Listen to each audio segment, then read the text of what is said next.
welcome. I know it's been a while, but, well, I'm here. Hi. I've been very busy. I've been a little, distracted recently and haven't had much time to really actually play games, but I'm deciding to do it now. So, yeah.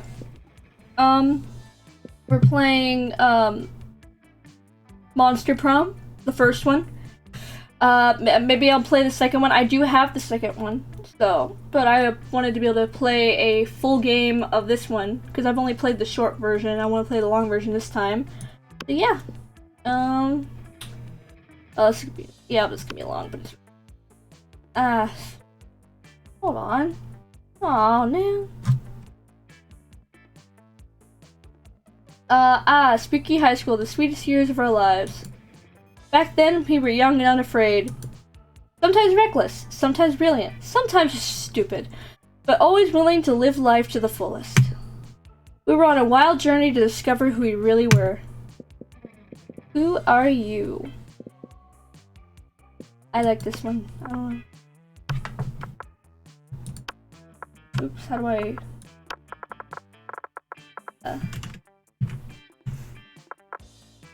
Okay. Yeah. Sweet! And we had yet to experience this ultimate challenge, the Monster Prom.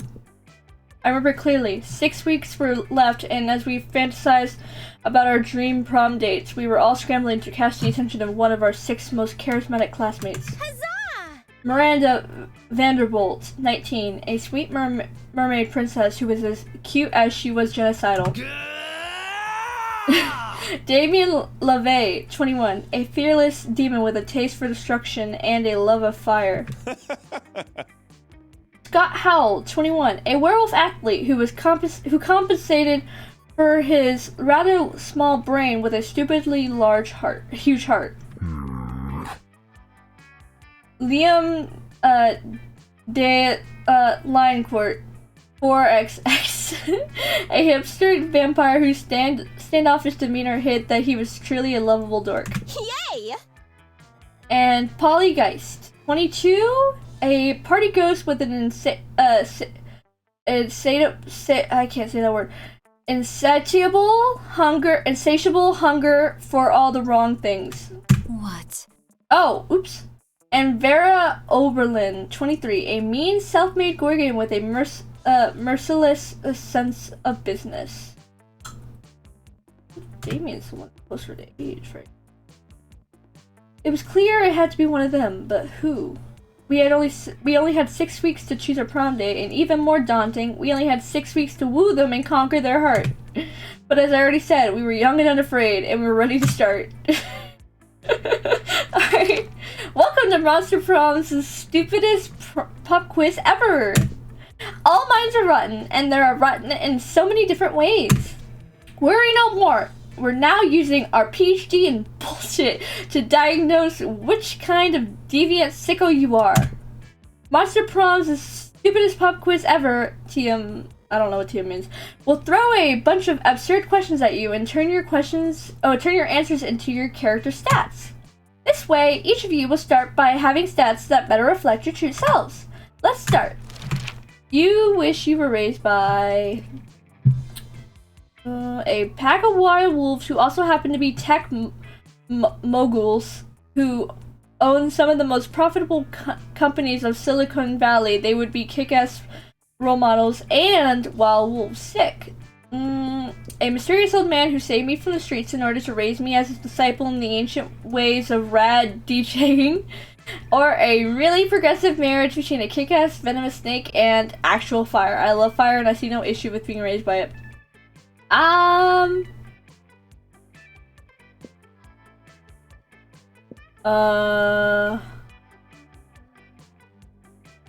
gonna lie, I'm a little scared of fire, but you know, sure.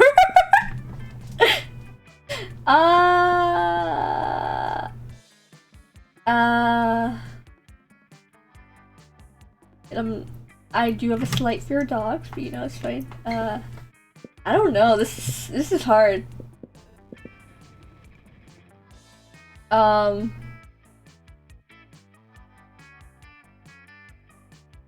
I guess mysterious old man. Sure. School is outdated and lame. We need a new school subject ASAP. How to correctly punch a crocodile without terrible consequences? Critical thought. I mean, damn. This country could really use a subject like that in schools. Oh my gosh, so true. Turning people into your puppets through emotional warfare and deception. Lol. Oh no, 1-on-1. Okay. Alright, I think this one honestly is for real. If you were an ice cream, which flavor would you be? Keelan, Coke, meat, spicy chocolate, no chocolate on fire. I think I know who would like this one. Out of the characters in the game. Rainbows and gummy bears. Success. Double cream de la Gruyere and meringue. I can't say that. Oh my gosh. If I was... Oh, if you were an ice cream... Oh.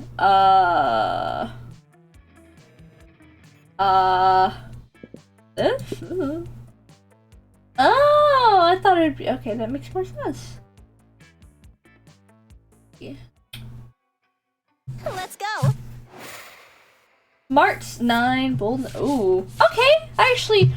Oh, whatever. I don't have the greatest charm, but, you know, whatever. No biggie.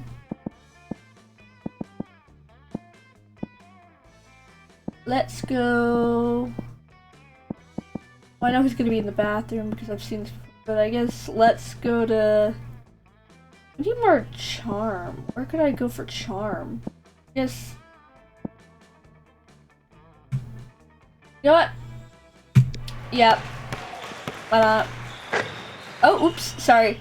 Everything dodgeball was fun. Every single loss, but you just deliver an inspirational speech that fuels your team's spirit, leading to a spectacular comeback. You're clearly a natural born leader. You gain +2 charm. Oh, perfect. Alright.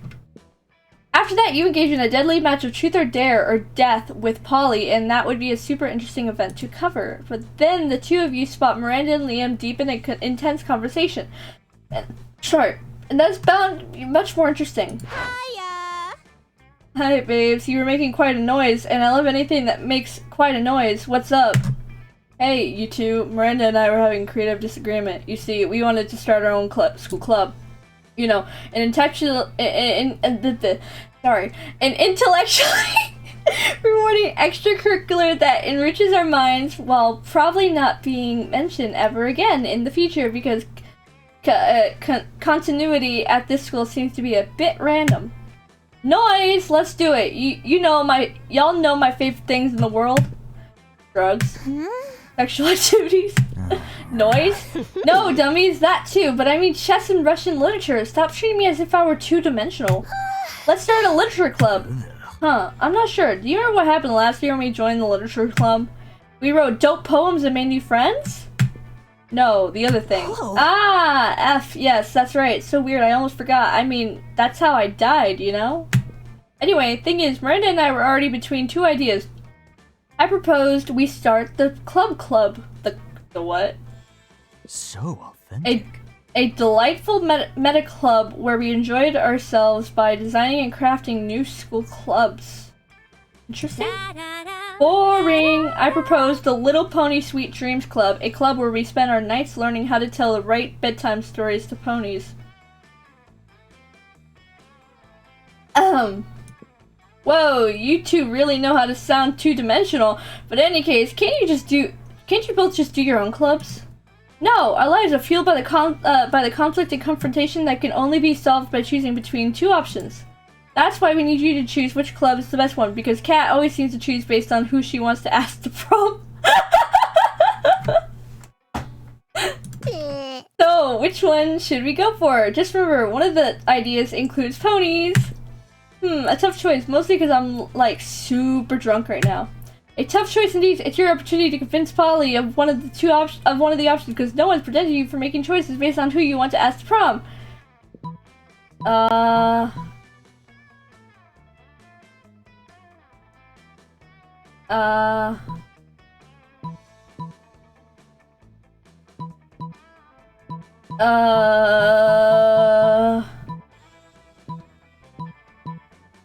I mean,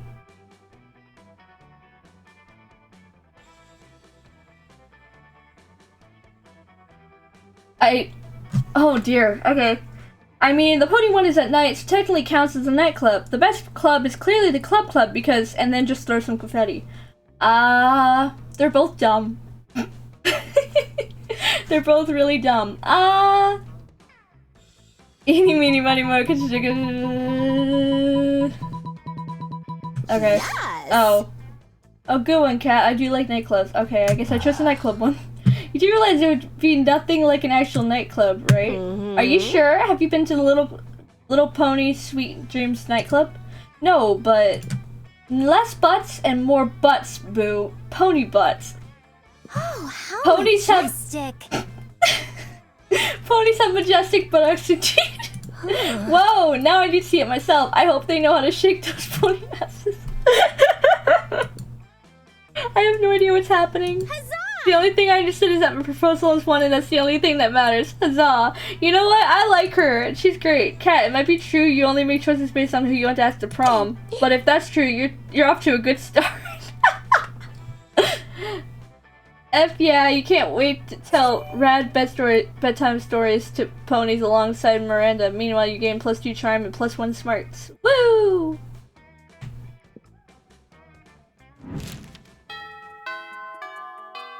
You know, I don't think Damien would enjoy me right now because of how my smarts is right now. Who's that? Who is that?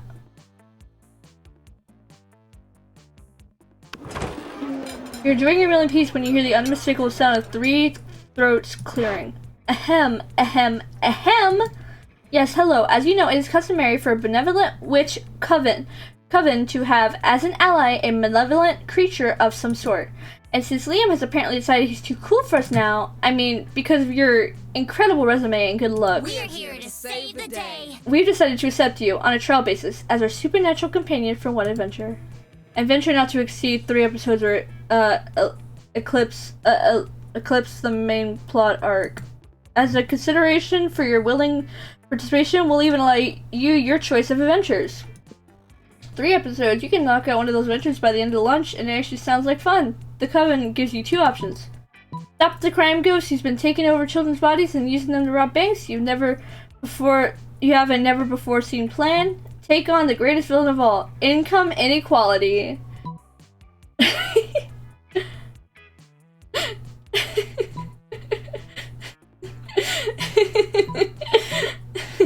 That's too boring. Okay.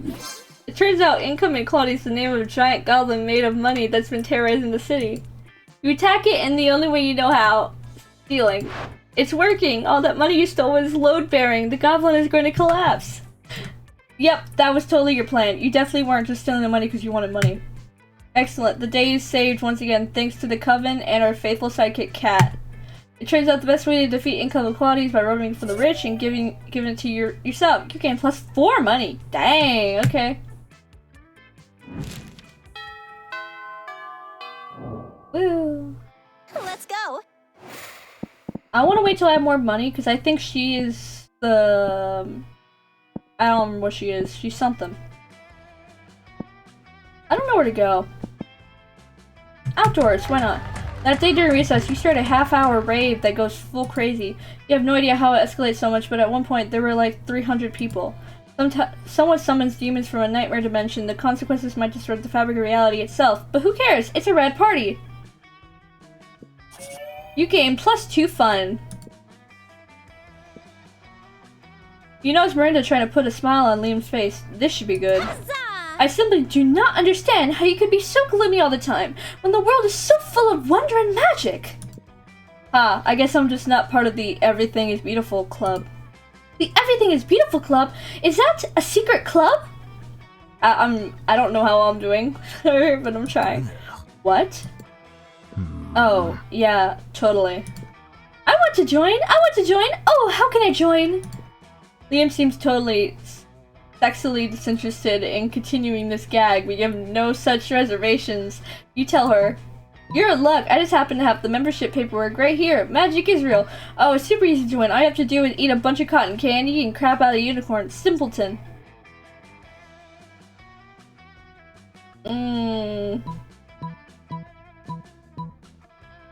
What? I'm so... What?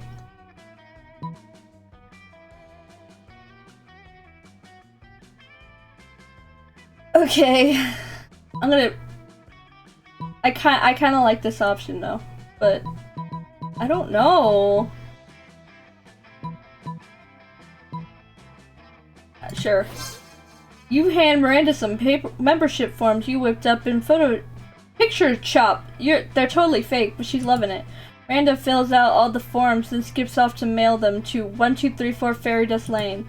Aren't you worried about what'll happen when she finds out you made this whole thing up? You are, kind of, but when you run into Miranda later that week, she's super excited. It worked! Everything is beautiful, Cloud accepted my application.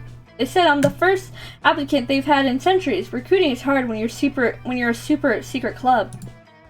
They even gave me fun glittery stickers to put over ugly things to make them beautiful. But I haven't used any of them. You know why? How because majestic. Everything is beautiful! Miranda lets you borrow some of her stickers. You're pretty sure you can find some ugly people to stick them to. You gain +2 fun and +1 charm. Wow. Okay. Let's go.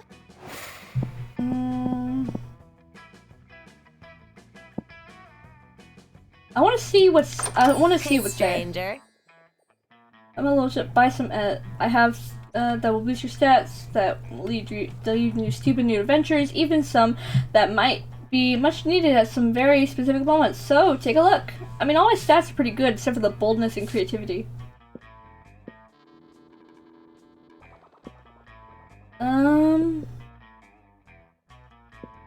Oh wow. Okay. Too poor for this. Okay.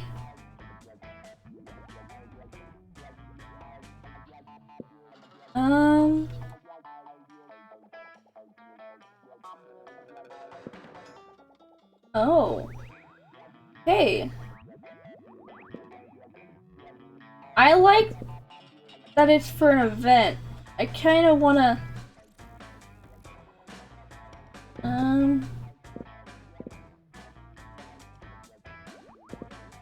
No refunds. Nothing better than smelling money. Well, actually, there are many better smells, but you know what I mean, right? I don't know why I bought it. I just did. Let's go. Oh, so that's right. I forgot. Okay, so it didn't do anything for me. What is it for then? I haven't talked to them yet. You find Damien and Vera hunched over a scale model of spooky National Bank made of milk cartons, lunch trays, and ketchup packets. Alright, we'll go in through the side entrance, disable the alarms with an EMP, and blow the safe. Why don't we just blow up the side entrance, blow up the alarms, and blow up the safe? Because we only have so much C4, Damien. That sounds like a personal problem. What's this thing? Damien points at a kosher dill pickle in front of the vault labeled Police Ogre. That's the Police Ogre. He's got eyes all the way around his head, never sleeps, doesn't take bribes, and is invincible in combat. Can we blow him up? No, we can't blow him up. We need to find a way around him. Well, I'm out of ideas. Yo, Cat, we'll cut you in on the heist if you can solve this ogre problem for us. Luckily, you're a heist mastermind. Before Vera or Damien can react, you rob the bank yourself and split the money with Vera, eat the pickle. I need more money, sure, why not? Quick as a flash, you take a cab over to the bank, walk in the front door, fist bump the police ogre, and walk out with all the money. You arrive back to school and dump half the money on the table, totally burying their scale model of the bank. What? How? You explain that you and the police ogre go to the same salsa dancing class. Taking advantage of personal friendships for illicit profit? I've never respected you more. I assume this pile of money and gold ingots is my share? You nod sexily? Hey, where's my cut? I've got your cut right here, interloper. Vera stabs Damien with one of the irresponsibly sharp butter knives the school cafeteria provides. You've never been more... Ew.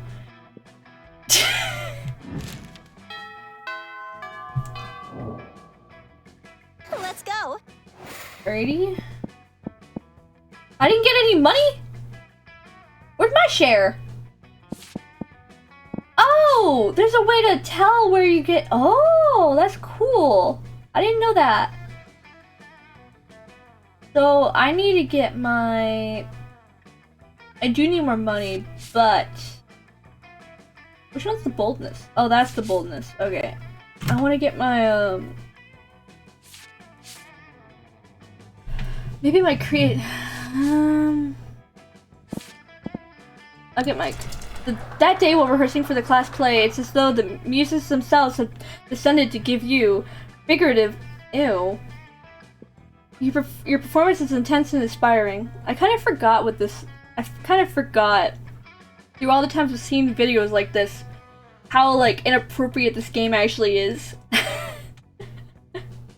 Your performance is intense and inspiring. It'll be remembered for generations, which is pretty rad by high school plays' standards. You gain +2 creativity. Woo! Awesome. You're wandering down the hallway, reading Dragon Heat as discreetly. Oh, perfect. As you can, which apparently isn't very, because Polly and Vera clocked this immediately. Ugh. Are you actually reading erotic fanfiction about dragons?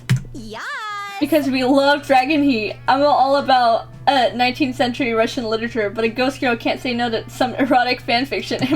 Fanfic, am I right?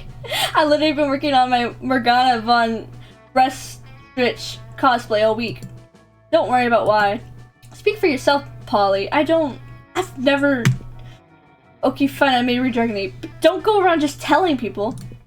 Psh, we're clearly safe with her. A fellow Dracophile can always be trusted. Are you sure? I mean, anyone in Dragon Heat must have a wicked mind. 294 chapters and counting. It still manages to amaze me with all new levels of wrong. Yeah, right? I effing love it.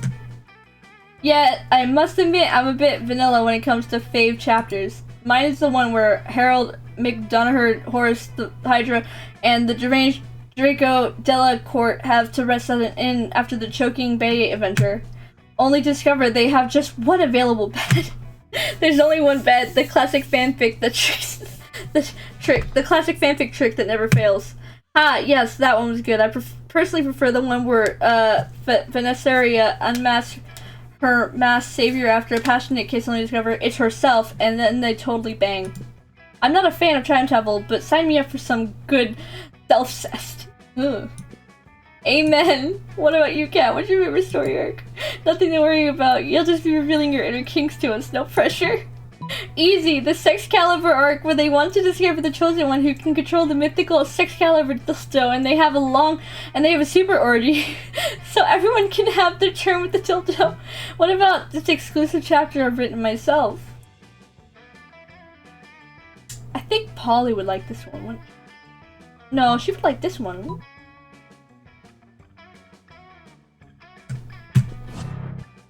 Oh, dang it. What? Let me see. Vera takes the pages from your hands and they both start reading. What? This is all the characters working together in a coffee shop. It makes zero sense.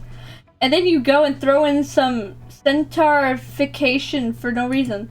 Oh, wonderful. Now they're a K-pop band and they just met 2 Directions. I think I've had enough. Oh my gosh, 2 Directions. I'm sorry. That's... Oh my gosh.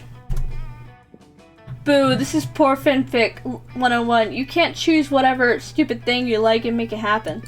Isn't that fanfiction's whole thing? At least you can't do that and expect to impress us. Okay, now they have a point.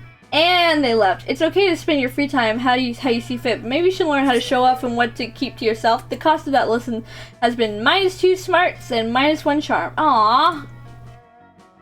No. Let's go. I guess I'm going after Polly because clearly, yeah. So I need more boldness if I'm gonna go after her, though. I don't know. I want money. I know that.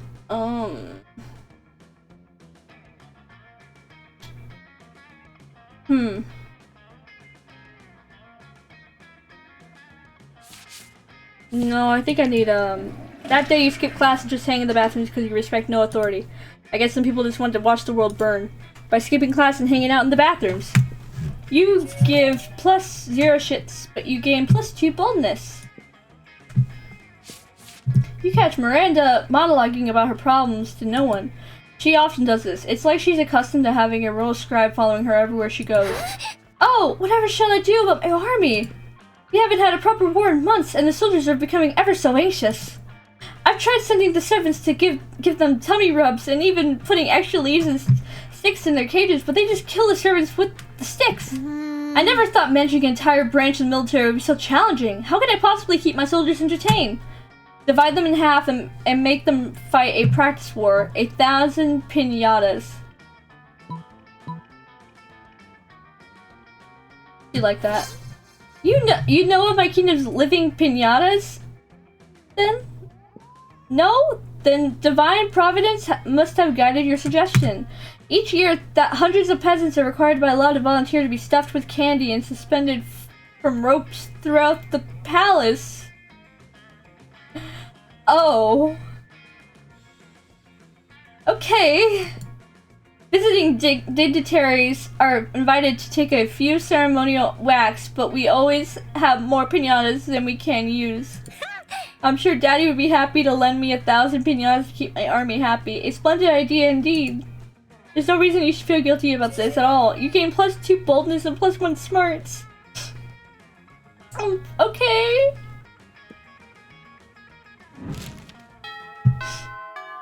I don't know how to feel about this. Let's go. Ooh. I haven't even bothered talking to the werewolf, but I know since I'm too smart, you're just trying to enjoy a meal in peace when space untwists itself to reveal the interdimensional prince. Oh, right! Greetings, my love. Ew.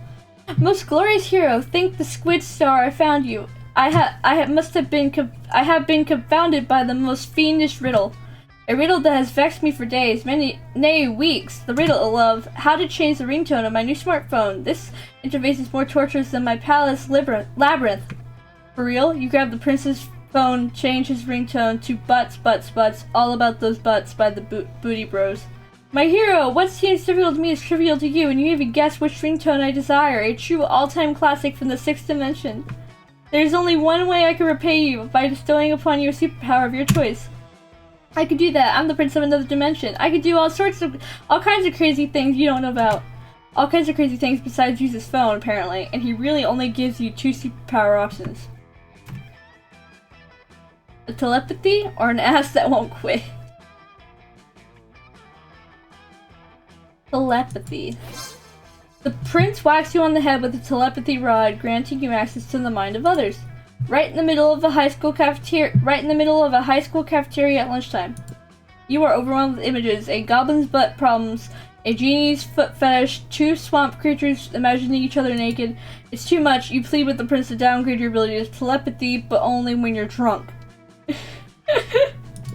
Very well, your wish is my command. Perfect. Now you don't have an excuse to get drunk before every quiz. Until now, it's just regular alcoholism. You gain +4 smarts, despite the loss of brain cells. +4. Ooh. Let's go.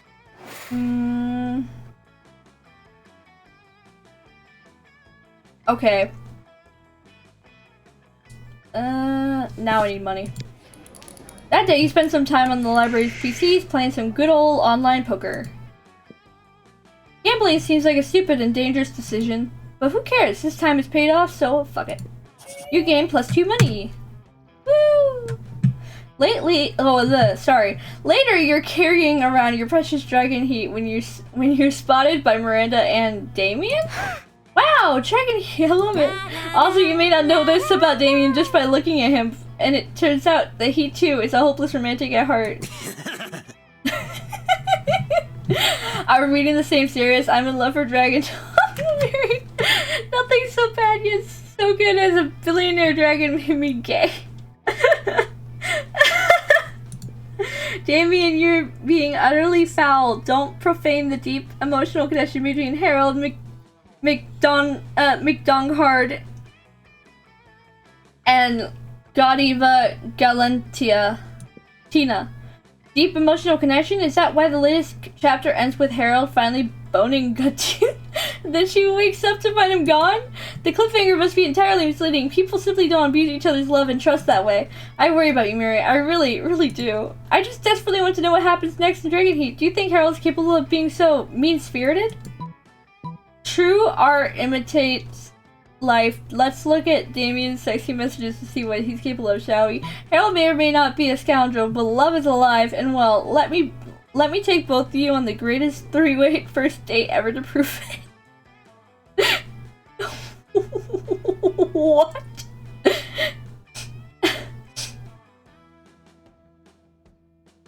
Oh my gosh. I like this one. Aww.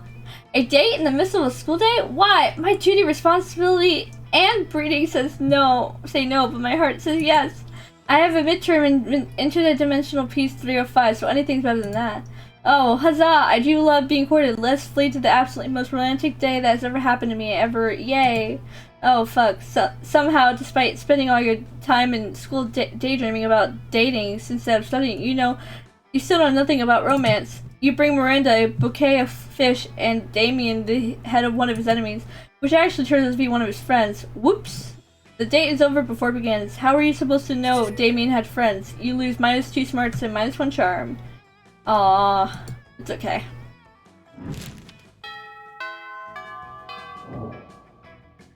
Let's go. Alrighty.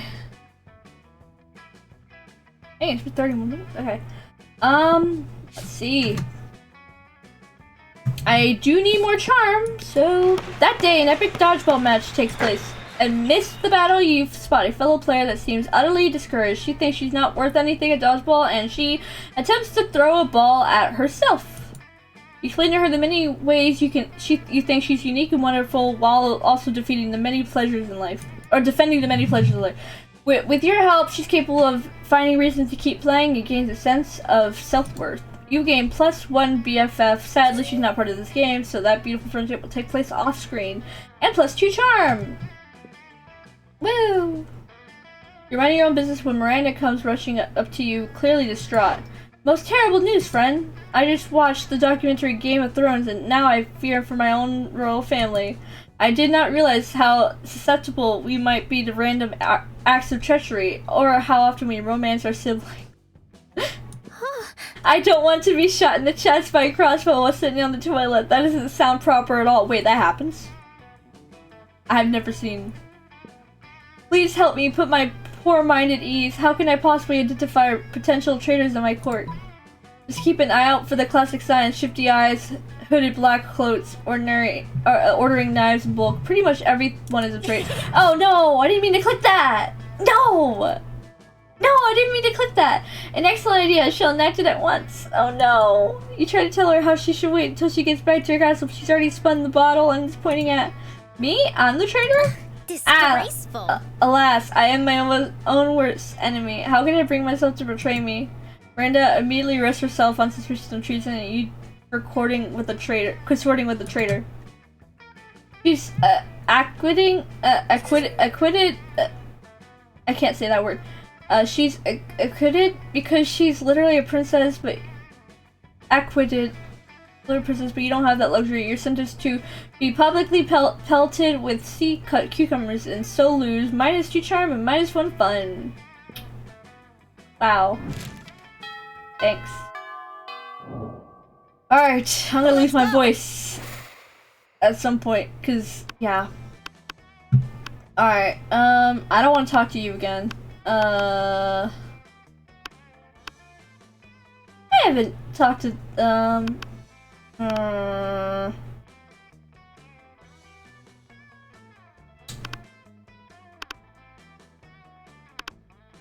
yeah. You find Vera and Polly at their table, deep in conversation. Alright, business idea. People pay a monthly subscription to prevent me from drugging their food. Business idea. People pay me a monthly subscription to put drugs in their food. Business idea. Price out the cafeteria's current food supplier by selling plastic food. Business idea. Nipples. Just nipples? Yeah. Okay.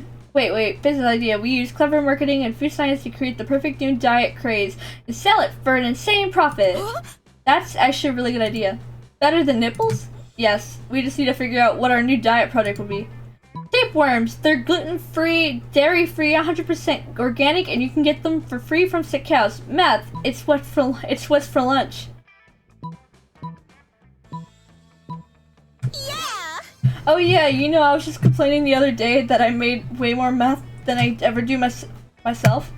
The profit margin would be incredible. The problem is the name. Meth has a really terrible reputation. You need to rebrand. You mean come up with a new name, like Skinny Fun Powder or Probably Not Meth? Yes, except not either of those. Oh, I know. I got the perfect name. Don't say nipples. Kill me. But it turns out nipples is the perfect name for a drug you want to sell to high school students. Polly makes a killing and drug dealing turns to be a very romantic bonding experience for the two of you. Okay. Let's go. Alright,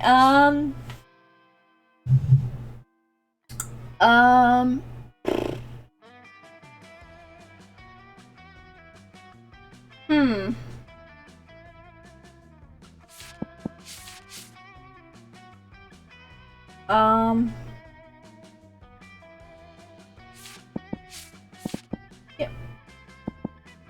Or charm.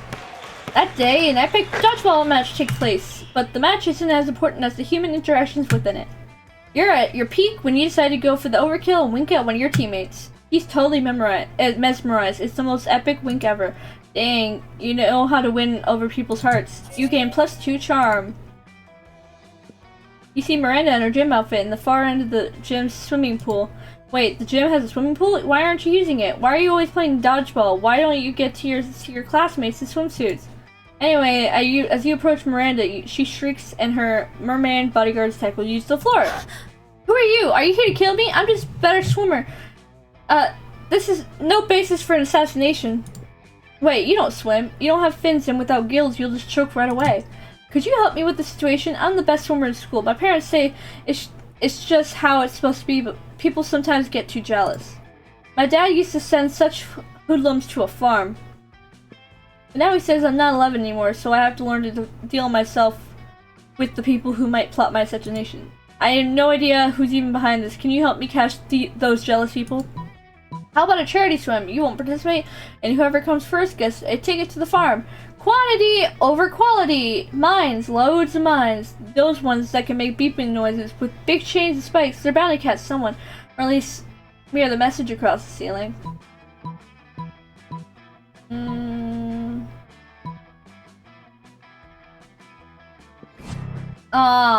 I like mines and very dangerous explosives in general as much as the next sweet genocidal princess, but I'm swimming there too. They say that they can wash away blood with, club soda, but that's just lies. Believe me, I know. And you know that feeling when you touch seaweed with your foot? Ugh, I never thought I would say this, but you make using mines sound like a bad option. Ugh, indeed. You lose -2 smarts and -1 charm. I keep losing shots. Okay. Let's go. Well, I guess go to class. That day you listen to your elders and learn valuable lessons. I haven't been to class yet. Sometimes, after all the monster nonsense and the dating gimmicks, you forget about attending class is supposed to be the primary activity at the high school. You gain +2 smarts. You see Miranda looking much deeper in thought than she usually is in the classroom. She's also talking aloud under her breath. I see her so much! And that's why you recognize the evil of the air people. No. That's why you must recognize the evil of the air people. That's why you must recognize the evil of the air people. Oh, hello, Cat. Have you recognized the evil of the air people? Spooky High is so useless. 99.99999% of the time, the only things that are really of any interest are meeting potential suitors and preparing for prom. And not seizing this opportunity to turn everyone into school against the air people. Miss the Loch Ness Monster said we could do our presentation on whatever we are most passionate about, and there's nothing about which I'm more passionate than defeating the air people. I simply cannot stand by as this monster race consistently showers at night instead of in the morning. Okay. Puts more jelly than peanut butter on their sandwiches, and refuses to accept Daddy as the rightful king and overlord even after his second invasion.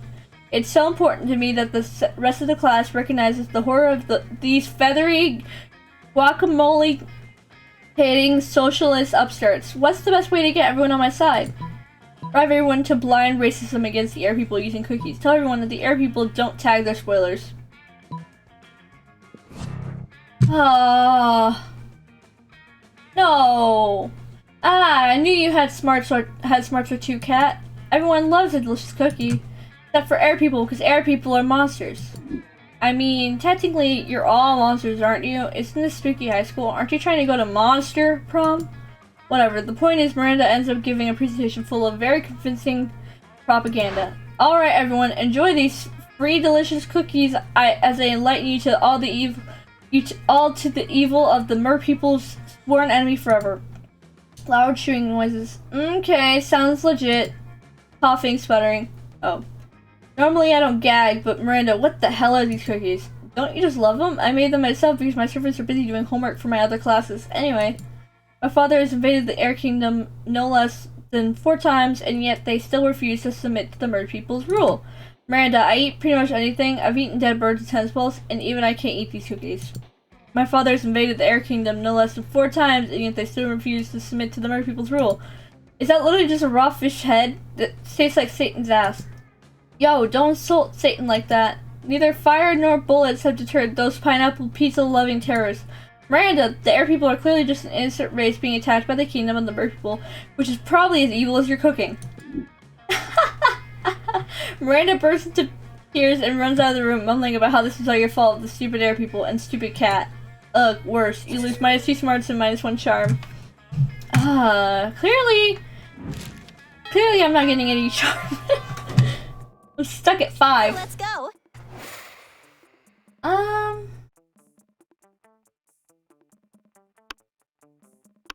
Interesting.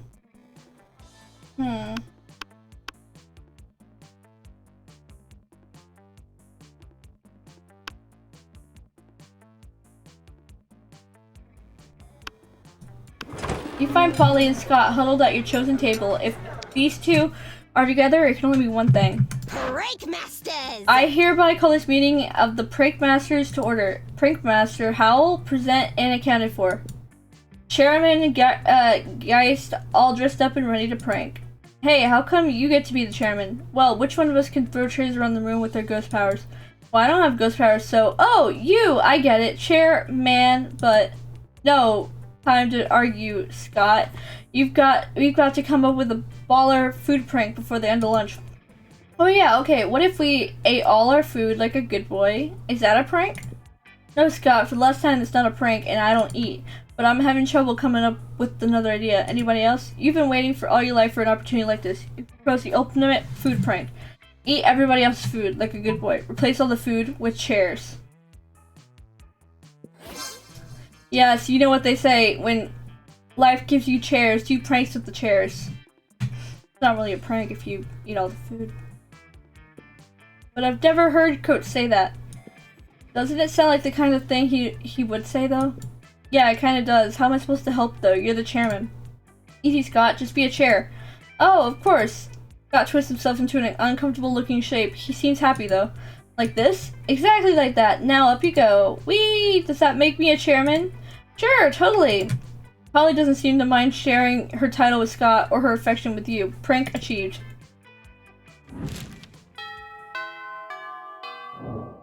Oh no. Okay. Let's go.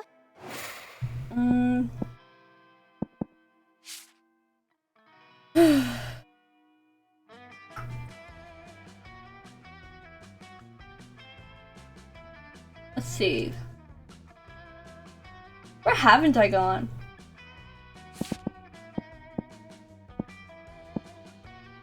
I guess I've gone everywhere. I wish this was open, that'd be kinda neat. But I guess not.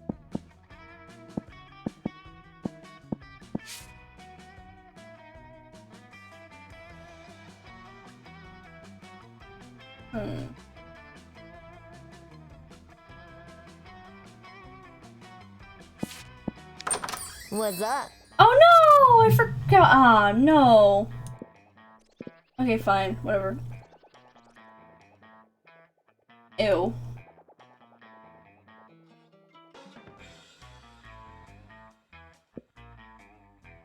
No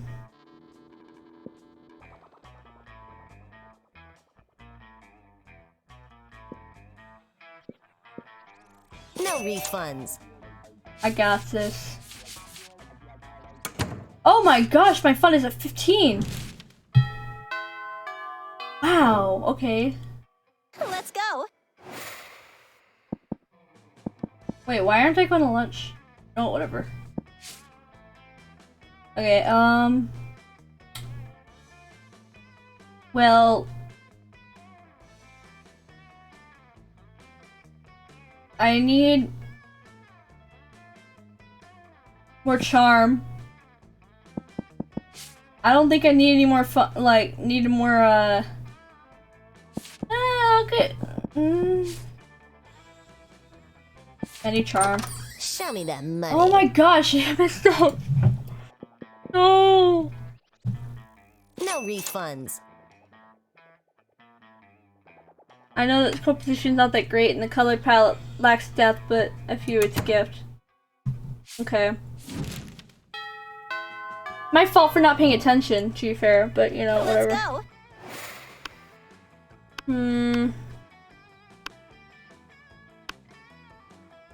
I haven't talked to this student in a while. The table you chose is quite crowded. Liam sits across from Miranda, who's flanked by two well-dressed servants. One of the servants cuts a slice of Salisbury steak and feeds it to the other. Ooh, okay. Okay, never mind. Seriously, Miranda, you have servants to chew your food for you? What? Of course not! That would be barbaric! The servant happily swallows the Salisbury steak. I have servants to eat for me. They're called eating serfs. Don't you have any? First of all, no, I don't eat food. Second of all, that totally defeats the purpose of eating. Aren't you worried about starving? Why would I be? My serfs get all the calories. I need to stay fit and healthy. Enough. Ugh, I have no objective reason to care about this, but suddenly it's all I care about. Someone convinced Miranda to stop this madness. Maybe you should start this madness, Liam. Imagine all the food you could take pictures of without having to eat any of it. Miranda, look at the contented smile on the servant's face. You think he's eating for you, but he's secretly eating for himself. Not bad. You might have a point there. For too long, I've needlessly ordered off the cafeteria menu, leaving my food untouched even as I take the most artistic grams. I justify the wastefulness by the intense artistic merits of my photographs, but I need compromise no longer. Finally, I have my cake and pay someone else to eat it too. Still, Miranda, this makes way less sense for someone who actually needs to eat to survive. Oh, you're just jealous of how cute my serfs are. Eat up, though, guys. I'm not full yet. Seriously, how does Miranda keep from starving to death? Did they put an IV in her while she sleeps? Whatever, she's happy. Oh no, okay. Let's go.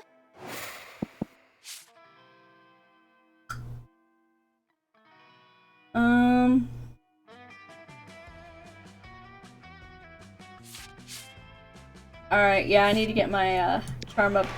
That day, an epic dodgeball match takes place. Many people fall during the battle. You can't take anymore, so you valiantly go straight to the other team's leader and start negotiations for a truce. After hours of intense diplomacy, yes, you commit to an agreement. What an unexpected twist! You gain plus 10 relationships, but this game is so wrong in so many ways that you'd be lucky if you could do anything with that, and plus 2 charm!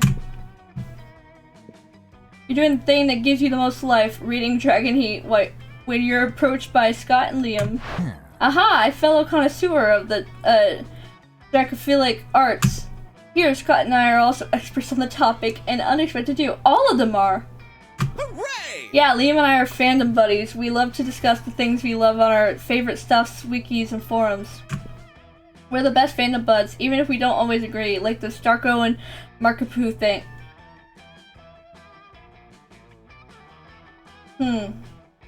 Sounds familiar. Okay, first, let's be clear. I engage in passionate fandom conversations only as an ironic way of celebrating low culture, which I truly despise. Second, for the 100th time, after spending years in Hiccupoo's dimension, Marco is now actually in his 30s, so it isn't right if he dates a 16-year-old girl. Yeah. Yeah. These details matter, Scott. Think how wrong it would be for me in my 400s to date someone from this school, and if all of you were actually teenagers, instead of being much more conveniently in your 20s. Anyway, enough meta discussion. Scott and I here are in a situation. Even if our opinions differ, we agree our opinions are superior in comparison with the rest of the strangers on the Dragon Heat Wiki. Yes to that. Liam here is like super smart and I'm a good boy, so my ideas should be good too. But people in the wiki can be really mean sometimes. We need to gain their respect so we can convince them to be good boys too. Scott's right. We need to somehow earn the role of moderators so we can show all of those lesser beings who's boss when it comes to the Dragon Heat fandom. But how? I'm sure you'll give us an absurd yet effective idea for solution, as can be expected from good old Cat. Let's ask them nicely if they can stop behaving like internet trolls and instead start respecting your opinion. Let's write a powerful fanfic set on the Dragon Heat Wiki when you're depicted as the coolest users who should be respected. Ah yes, let's fight wielding art as our weapon. Yeah, weapons are fun. Liam opens a new document on his laptop. So let's see, we should create a very nuanced piece of fiction. What about if the three of us and the 34,927 users of the Dragon Heat Wiki community were co-workers at a bookshop? Delightfully disruptive, Scott. Keep going. Okay, so we're all like mean to each other in real life, except the town's mayor's visiting the bookshop next month, and it turns out we're breaking the law because in this universe people can't work in bookshops if they're single, and we're not single, and we're all single. Not good.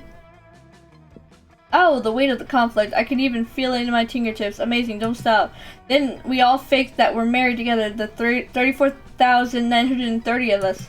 Smartly unexpected, an astute facade. The tension is overwhelming. Faking a marriage, we all learn more about each other. The mayor comes and he's happy and everyone's happy until a really bad blizzard comes to town, trapping everyone in the bookshop. Uh-oh. Monster kind versus nature, the oldest of rivalries. So Liam, who's like super smart, says, "Hi, I'm Liam the vampire. We should all snuggle together to get warm." Desperate situation call for desperate measures. Yes. Then the blizzard goes away and everyone's happy and has learned to respect each other thanks to snuggling together, and they all say, "We're saved! Hooray for Liam for being smart, hooray to Scott for being such a good boy, and hooray to Cat for proposing the creation of this nice fanfic." A very meta final touch. Okay, Scott. Okay, a masterpiece has been born. Let's post it on the wiki so it is deservedly immortalized. Some hours later, the users of the Dragon Heat Wiki start to comment about how moving your fanfic was, how they met their inner feelings thanks to it, and how they're now capable of acknowledging your leadership skills. Oh my gosh. That was a lot. Okay, so they make the three of you moderators. Art truly opens people's minds, Scott. I must admit, we've done a true fanfic choice. Hooray! Ooh, fanfic choice. Oh, ooh la la, you're truly impressed. Those two, you sexy creative motherfucker. You gain, oh, sorry. Ah! You gain +2 charm and +1 creativity. Woo! Oh shoot. Oh no. Who have I seen the most, first of all? But fun, my fun level is pretty high. I ask myself.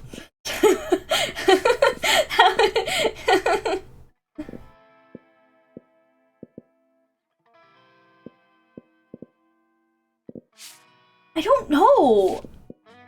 Probably. Polly. It's party time. They look cute together too. It's like whatever. Let's go. I think I'd feel. You finally. Oh, that scared me. You finally pluck up your courage and ask your beloved to go to the monster prom with you. Wahaha! Not a chance in the world. Oh, wait, what? Poor life choices is how I died. So now I can tell a poor afterlife choice when I see one. Aw, boo, you're a big one. The shame of your constant failures were so great that you secluded yourself in your room for years and officially started dating your own pillow. Why feel life forever? What? No! I'm so sad. Can I, like, go back? Please? Yeah, those 6 weeks are maybe the most epic and absurd weeks of our lives. After the monster prom, we kept on living our lives, falling in love, battling for friendship, and learning about who we were and who we could be. And you know what? Like it always does, life happened, and it was wonderful. Polly's drug cooking skills proved useful, and she became a chemist for the pharmaceutical industry. But in her free time, she still cooks the real shit. Her greatest invention so far are watermelon-flavored ecstasy and a thing called Ella's Dope. That actually is real. I actually kind of like that. That's a great name. Miranda used her vast knowledge of serves to get a job handpicking the best serves for other people. Unsurprisingly, she ended up leaving her serves to do the work. Damien left fire to the very end. Unfortunately, that wasn't a super legal affair, and he ended up in prison for arson. Fortunately, prison was flammable. For those 6 weeks, the Monster Prom seemed larger than life, and then it was gone, just like that. The battle for Monster Prom might have ended then, but there are plenty of battles left in that war called youth. But once again, we were young and unafraid, and we were ready to start.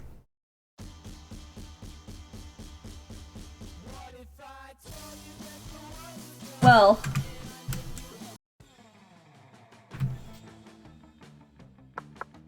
I want to know what would have happened, but, you know, that's fine. Alright, y'all, if you guys enjoyed this video, be sure you like, subscribe, and comment down below what you guys think if you guys want more. Until next time, guys, bye!